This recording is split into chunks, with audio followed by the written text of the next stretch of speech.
Sancti Apostoli Petrus et Paulus, de quorum potestates auctoritate confidimus, ipsi intercedat pro nobis ad Dominum. Amen. Precibus et meritis Beate Mariae semper Virginis, Beati Michaelis Arcangeli, Beati Ioannis Baptiste, et Sanctorum Apostolorum Petri et Pauli et omnium Sanctorum, misereatur vestri omnipotens Deus, et dimissis omnibus peccatis vestris, perducat vos Iesus Christus ad vitam aeternam.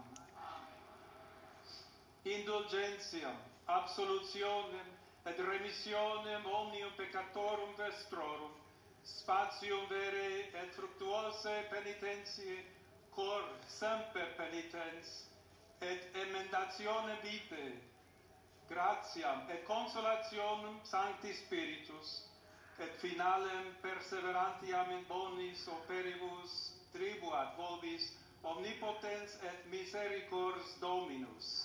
Amen.